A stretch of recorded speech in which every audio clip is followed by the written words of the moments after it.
Luzon, Visayas, Mindanao at buong mundo. Ngayon ay Huwebes, March 6, 2025.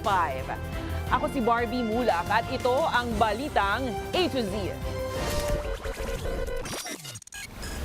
Gagastos na naman tayo ng malaki. Maling disenyo, tinukoy ni Pangulong Marcos sa gumuhong 1 billion peso na tulay sa Isabela. Iba pang proyekto na ginawa ng Duterte administration, i-inspeksyonin. DICT Chief nagbitiw sa panibagong rigodon sa Marcos Jr. Cabinet. Ilang poultry farms umaaksyon na para hindi magkasakit ang mga manok sa gitna ng tumitinding init. South Korean fighter jets, aksidenteng nakahulog ng mga bomba sa civilian area. Mahigit 15 tao sugatan. Sa showbiz, ama ni Angel Locsin pumanaw na sa edad na 98.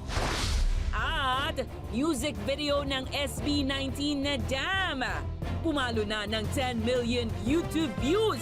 Isang linggo lang matapos i-release.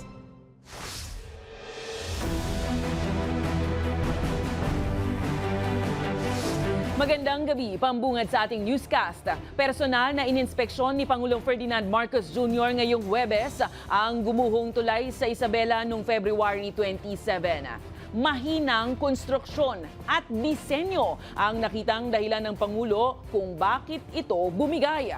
Nakahanda naman ang palasyo na inspeksyonin ng lahat ng mga tulay sa bansa, lalo na ang mga ginawa noong Administrasyong Duterte. Si Naomi Almojano, may balitang A to Z. Isang linggo matapos gumuho ang bahagi ng Kabagan Santa Maria Bridge sa Isabela, personal itong ininspeksyon ni Pangulong Ferdinand Marcos Jr. para suriin kung ano nga pa talaga ang naging punot dulo ng pagpalya ng tulay. Kasama ng Pangulo sa inspeksyon ang kinatawa ng Department of Public Works and Highways at iba pang opisyal ng probinsya. Giit ni Marcos. It is a design flaw. Mali yung design. Aniya, kung tutuusin kasi 1.8 billion pesos sana ang pondong nakalaan sa konstruksyon nito. Pero tinipid ito at nagbawas ng budget ang nakaraang administrasyon hanggang sa maging humigit 1 bilyong piso na lang para makamura. Kaya nakompromiso pati ang kalidad. Design is really weak. Dahil kung tutuusin ninyo, this is supposed to be a suspension bridge. Nakasapit. Noong una pa lang itong ginagawa, nakitaan na ito ng paggalaw at kahinaan kaya nag-retrofitting ayon kay PBBM. Saad pa ng Pangulo, sinunod naman ng kontraktor ang plano matapos ang retrofitting. Kaso, sa specifications naman nito nagkaproblema. Isa pang nakikitang dahilan ng paggiba ng tulay, ang pagdaan ng mga overloaded truck kahit na 44 na tonelada lang ang kaya nitong kargahin. Yung dalawang truck na yan, yung naiwan yung isa, over 100 tons yan. Dalawa yan ang dumaan. Kaya ang Pangulo labis ang panghihinayang. So yung nagtitipid tayo, nagtitipid natin sa 1.8 million, useless. Ngayon, babalik na naman tayo, gagastos na naman tayo ng malaki. Papalitan natin yung mga support, papalitan, parang nagtayo na naman tayo ng bagong tulay. Nang tanungin naman ng Pangulo, sino ang dapat managot sa nangyari? Ayusin muna natin yung problema. Believe me, we will find out who is responsible. Who is responsible is basically who made the design. Because their design was poor. Samantala, inanunsyo rin ng Malacanang na magsasagawa ito ng malawakang inspeksyon sa lahat ng tulay sa bansa, lalo na ang mga ginawa sa ilalim ng Duterte administration. Dahil hindi po natin alam kung nagiging under-design din po siya. Kailangan po lahat, hanggat maaari, ay ma-inspect. Kamakailan lang binalaan ng Pangulo ang sino mang sangkot sakaling mapatunayang may naganap na korupsyon sa konstruksyon ng tulay. Para sa Balitang A to Z, Naomi Almojano. Panibagong rigodon sa gabinete ni Pangulong Ferdinand Marcos Jr. matapos magbitiw si Secretary Ivan Uy bilang kalihim ng Department of Information and Communications Technology. Kinumpirma ng Malacanang ngayong gabi na tinanggap na ni Pangulong Ferdinand Marcos ang resignation ni Uy. Walang detalye patungkol sa dahilan ng pagbibitiw ni Uy habang wala pa rin pinapangalan ng kapalit bilang OIC ng ahensya. Matatandaan kamakailan lang nang magpalit rin ng mga lider sa Presidential Communications Office, PTV Station at Department of Transportation. Pinakakansela na ni Transport Secretary Vince Dizon ang kontrata ng ahensya sa BF Corporation and Foresight Development and Surveying Company dahil sa sobrang delay ng Unified Grand Central Station. Ayon kay Dizon, hindi na katanggap-tanggap ang pagkaantala ng proyekto na anyay dapat ay napakikinabangan na ng publiko. Ang Common Station Project sa North EDSA Quezon City ay target i-connect ang LRT-1, MRT-3 at MRT-7. Naka-integrate din dapat sa baba ng mahigit 13,000 square meters na estasyon ang sakayan ng jeep, bus at taxi. 2019, nagpirmahan ng DOTR at FDSC para sa proyekto na unang itinarget makumpleto sa pagtatapos dapat ng taong 2023.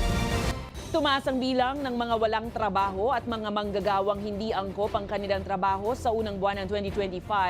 Ayon yan sa Philippine Statistics Authority. Sa datos na inilabas ngayong Huwebes, sumipa sa 4.3% ang unemployment rate o yung bahagi ng jobless sa kabuuang labor force. Katumbas yan ng 2.16 million na Pilipino na unemployed na siyang pinakamataas sa loob na ng 6 na buwan. Higit din yan na mas mataas kumpara sa 3.1% noong December at 3.2% noong Nobyembre. Habang nasa humigit 6 na milyong Pilipino naman ang hindi angkop ang trabaho sa kanilang natapos.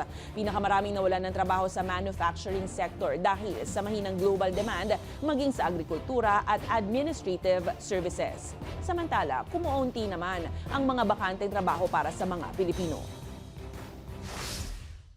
Usually, ganun naman yung trend. If you look at the series, talagang ganun siya. Pag December, nag-shoot up, no, yung number ng employed.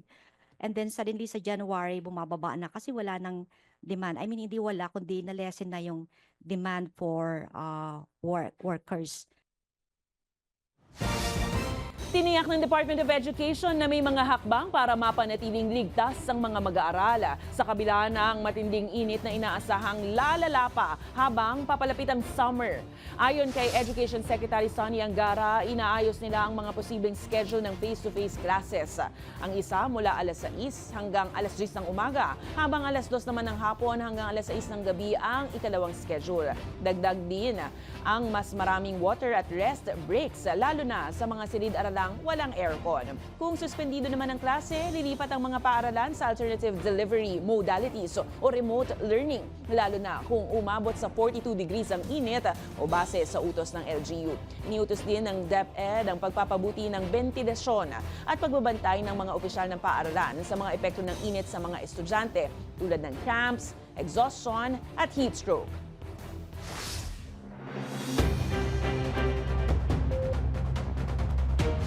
Gumagawa na ng kanya-kanyang hakbang ang poultry farms para ibsan ang umiinit na lagay ng panahon na inaasahang tatagal hanggang Hulyo. Ito ay para maiwasan ang pagkakasakit at pagkakabansot ng mga manok. Siniguro naman ng Broilers Association na normal pa rin ang supply ng mga manok sa merkado. May balitang A to Z si Ace Cruz. 3 malalaking electric fan na ang pinagagana ng poultry farm owner na si Tate Rico sa kulungan ng kanyang mga 45 days na manok. Sa sobrang init ng panahon, kinatatakot niyang manghina ang mga alaga na ngayon 16 days old pa lamang. Pag yan po nag-edad na ng 25 days pataas, is lalo po mas risk dahil po dun sa init, dun na po yung ma-heat stroke. Hindi po biro ang natin dahil meron pong puhunan, meron pong maaaring mawala sa atin na sa ating negosyo. Sinisiguro rin niyang laging may mainom na tubig na may vitamins sa mga manok para iwas sakit. Nag-install na rin sila ng sprinkler sa bubong ng kulungan ng manok para mabawasan ang init. Gagawan din po ng to para po siya makagalaw ng maayos. Siyempre po pag tabi-tabi, hindi po sila makalaki.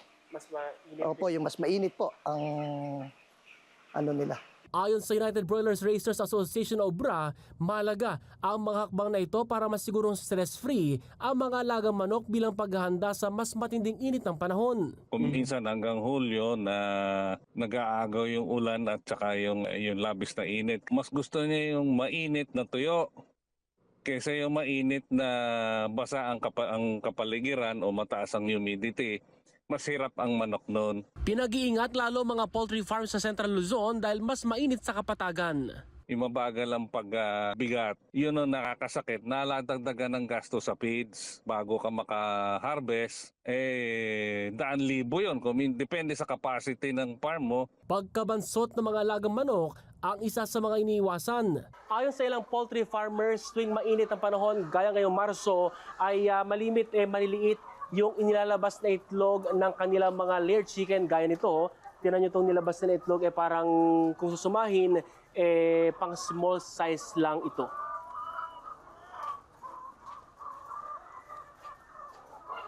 Pero sa ngayon, sinisiguro ng Broilers Association na wala pang epekto ang lagay ng panahon sa supply ng manok sa merkado at maayos pa ang operasyon ng poultry farm sa bansa.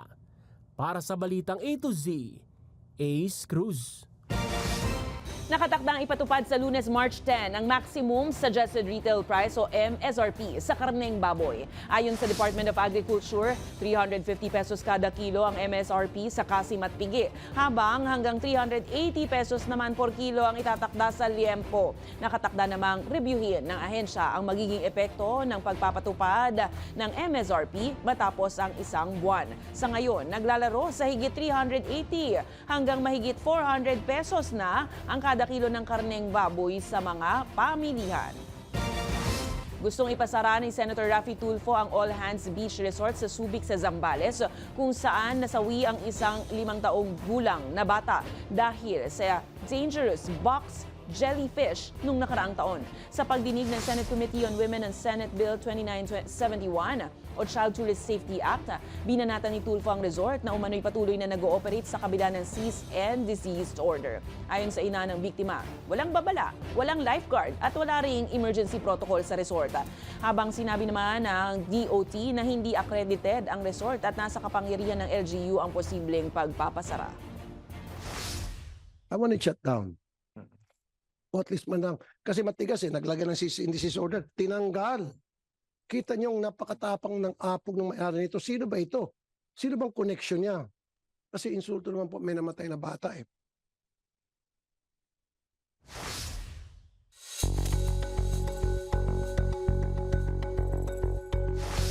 Iniutos ng Korte Suprema na dumalo sa oral argument sa Abril si House Appropriations Chair Stella Kimbo, kaugnay yan sa konstitusyonalidad ng 2025 National Budget.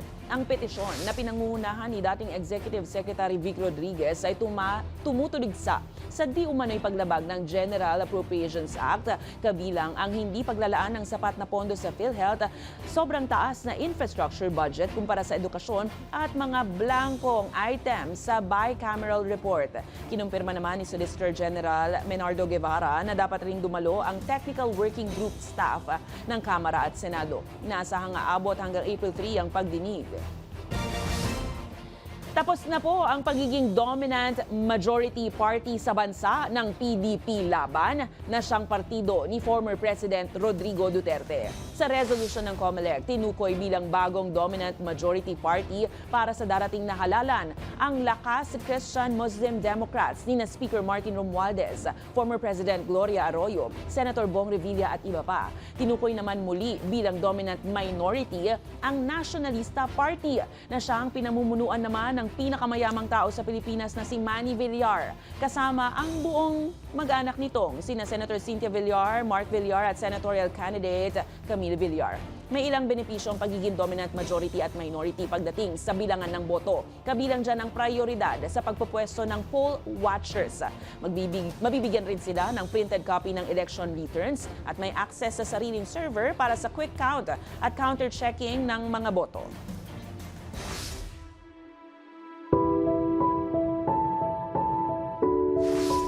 Pumanaw na ang ama ng aktres na si Angel Locsin na si Tatay Angel M. Colmenares. Ayon sa pamilya ng aktres, nitong Miyerkules, March 5, pumanaw ang kanilang padre de pamilya sa edad na 98.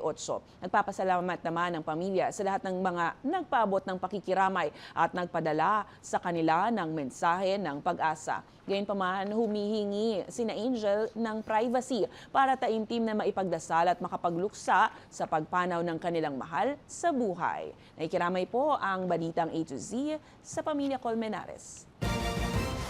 Abangan sa aming pagbabalik matapos magtago ng isang dekada. Suspect sa pangahalay ng 13 anyos na dalagita, nahuli na. At residential area sa South Korea, nabagsakan ng bomba sa kasagsagan ng military drill. Abangan ang kumpletong ulat sa pagbabalik ng Balitang A to Z.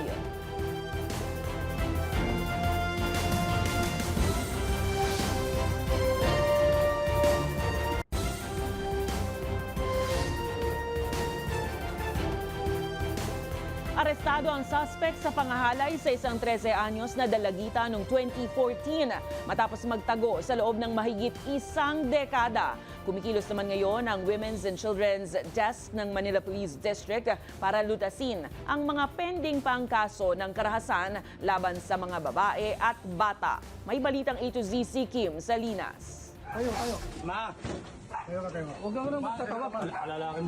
Mahigit isang dekadang nagtago sa batas pero nitong March 3, bumagsak sa kamay ng mga operatiba ng Manila Police District ang suspect na si alias Aga, 53 anyos. Ang kaso ng suspect, pangahalay sa kanyang 13 anyos na stepdaughter noong taong 2014. Etong bata is malaki yung tiwala niya kasi tatay-tatayan na nga niya eh.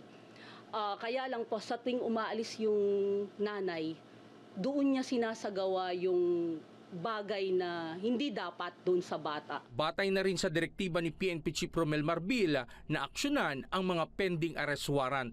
Kaya't kumilos na ang Women's and Children's Desk ng MPD hanggang sa matonto ng suspect sa bagong baryo sa Caloocan. Napagbintangan nga sir, kaya lang sir, wala akong kasama noon. Time nga ko lang mag-isa.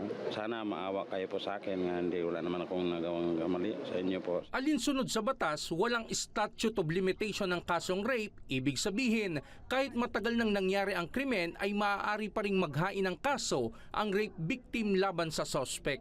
Hindi na humarap sa MPD ang complainant at sa korte na lamang aniya sila maghaharap-harap.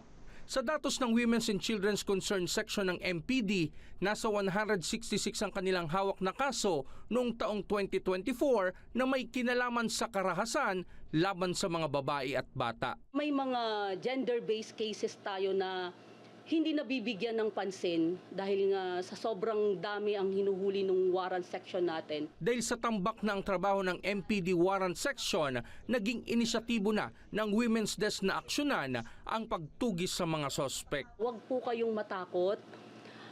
Lumabas po kayo, katulong niyo po ang PNP para masolve po yung mga problema ninyo. Meron po tayong tinatawag na confidentiality.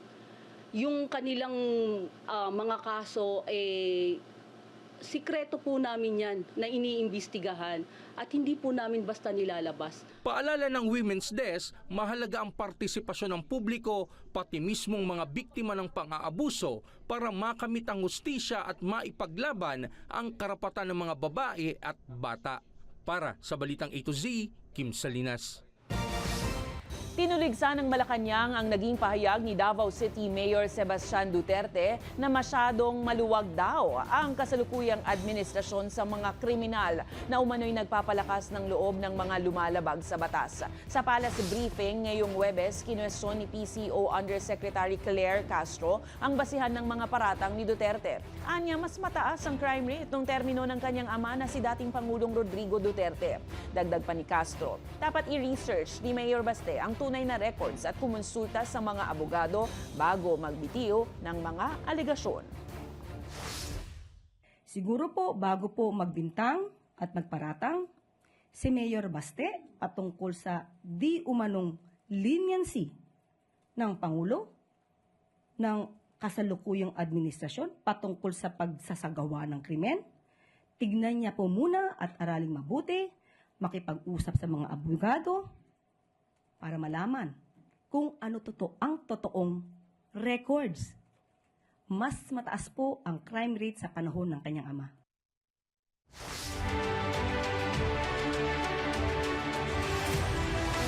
Mga ka-A to Z at madlang people, isa rin ba kayo sa naaaliw ngayon sa patok na Quiz V segment ng noontime program na It's a Showtime dito sa A to Z channel? May positibong tugon sa palabas na yan ng isang eksperto. Alamin sa balitang A to Z ni Ian Maghanoy.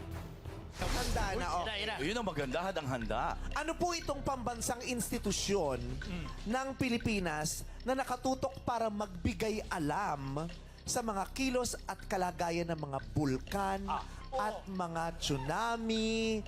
Ay, sasagot ka na, ano po? T-Box. Patok na patok ngayon ang It's Showtime sa pangunguna ng host at 2024 top celebrity taxpayer na si Vice Ganda. Dahil yan sa mga nakakakaba pero nakakaaliw na Quiz V segment ni Meme Vice na susubok sa galing ng madlang people tungkol sa current affairs at ilang general knowledge. Ang It's Showtime nga rin ang dahilan kung bakit naimbita ng Commission on Elections sa Intramuros ang 20 anyos na contestant na si Sexy Babe Heart Aquino. Ano ang mensahe mo sa COMELEC? Sorry po, hindi po ako masyadong knowledgeable about sa COMELEC. Ilan taon ka na ba? 20 po. Oh my gosh, that's bothersome. May educational problem, may educational crisis sa Pilipinas na dapat natin i-address. Para sa isang UP professor at political analyst, mahalaga ang ginagampan ng papel ng mga maimpluwensyang celebrity lalo't 2 buwan na lang ay halala na. Napaka-importante ng ginagawa ni Vice Ganda kasi sa panahon ngayon na samot-sari ang mga false information, maganda na yung isang pinagkakatiwalaang noontime show, isang pinagkakatiwalaang icon, ay nagbibigay ng mga impormasyon na magagamit ng mga tao, ng publiko, upang bumoto ng tama. Malaking bagay daw ang Quiz V bilang platform dahil bukod sa hatid nitong aliw, mas mapapalaganap ang mga mahahalagang impormasyong kailangan ng mga Gen Z. So sa akin sana magpatuloy ito at patuloy pa rin tangkilikin ng mga tao. Thumbs up naman dito ang ilan. Dapat alam natin yung mga ganon kasi nga po, ganun nga po yung mga kabataan ngayon is more in, alam na lang po nila is pag si cellphone. Samantala, siniguro naman ng COMELEC na mananatili silang bukas para sa mga nais magsagawa ng educational tour sa loob ng Palasyo del Gobernador, partikular na ang Election Resource Center. Yun po ay bukas 8 a.m. hanggang 5 p.m. kung gusto niyo pong masubukan yung automated counting machine demonstration. Araw-araw po meron kami doon. Meron po kami mga posters doon. Meron pong taong Education and Information Department nakahandang tumagon sa inyo. Libre po. Libre, wala pong bayad dito. Mga ka-A to Z, hindi lahat ng mga Pilipino ay may kakayahang magkaroon ng sapat na access sa impormasyon, partikular na ang mga Pilipinong nasa laylayan. Kaya't imbis na husgahan, ito ang tamang panahon para tayong mga madlang people ay magtulungan upang maging maalam at makialam sa mga mahalagang bagay na dapat pag-usapan sa ating lipunan. Para sa balitang A to Z, Ian Maghanoy.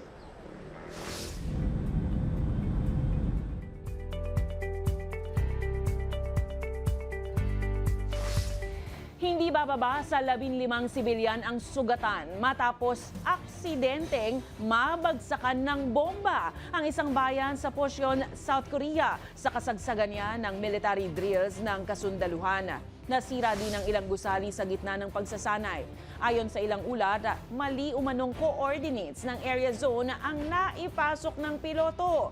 Pumutok ang lahat ng 8 bomba at walang naiwan na hindi sumabog. Agad pinatigil ang live fire drills at inilikas ang mga residente. Humingi naman na ng paumanhin ng SOCOR Air Force at nangakong tutulungan ang mga naapektuhan habang isinasagawa ang investigasyon.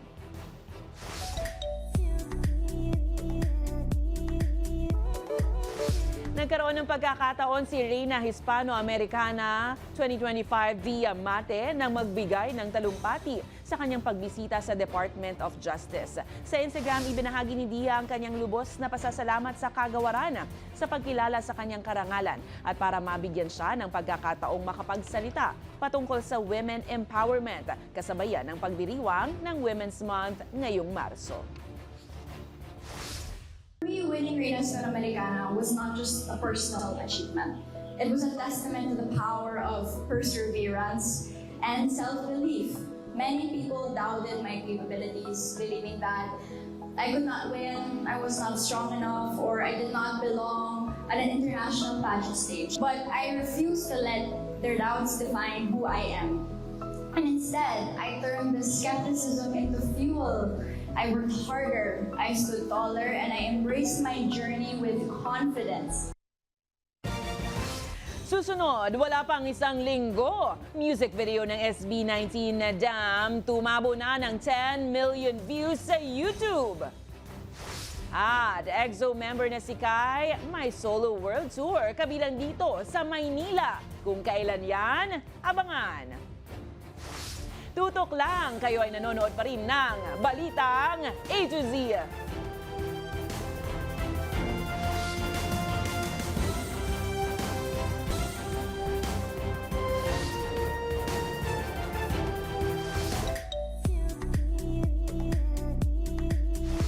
Kabog ang music video ng SB19 na Damn matapos pumalo agad sa 10 million views sa YouTube in less than a week. At EXO member na si Kai nakatakdang mag-concert dito sa Pilipinas sa Hulyo. Ang detalye sa Balitang A to Z Showbiz ni Lane Garcia. Ramdam na ramdam nyo na ba? Kasabay ng mainit na panahon, King of Pops SB19 is breaking the internet.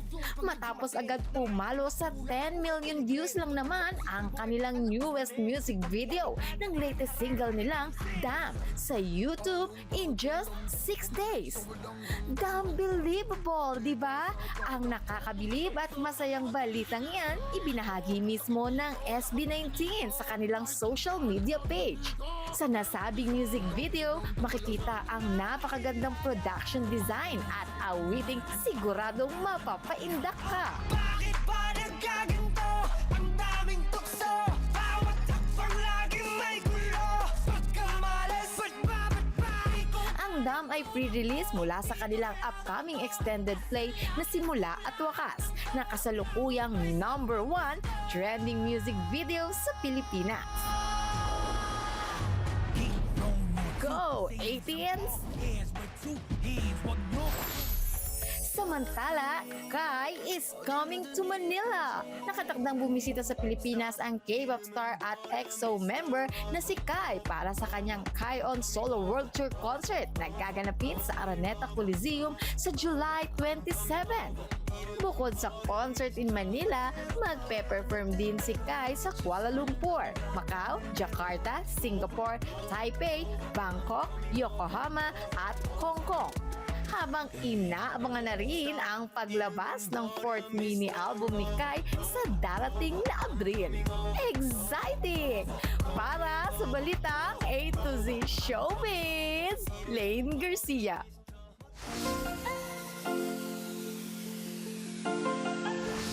Napakainit na nga talaga ngayon. Problema lalo yan sa mga courier kung kailangan pang umakyat sa mataas na palapag ng bahay para mag-deliver. Pero worry no more dahil may magandang strategy para dyan. Panoorin. Ting, ting, ting, ting, ting, ting, ting. Delivery. Kung kayo ay may kwentong kakaiba, mga kwento ng pag-ibig o storya ng inspirasyon at pag-asa, ibahagi yan, sumali sa ating Facebook group na Balitang A to Z. Panoorin ang replay ng ating programa at sundan ang ating social media pages. Hanapin ang Balitang A to Z. Ang ating pabaong quote of the night ngayong Huwebes ay mula sa theoretical physicist na si Albert Einstein. Ang sabi ni Einstein, ang impormasyon ay hindi kaalaman. Ang tanging pinagmumulan ng kaalaman ay karanasan at kailangan ng karanasan para magkaroon ng karunungan. At yan po ang mga balita at impormasyon, mga kwentong may dalang inspirasyon na tinutukan ng Balitang A to Z. Ako si Barbie Mulak, maging maalam, makialam. Magandang gabi sa iyo, Pilipinas!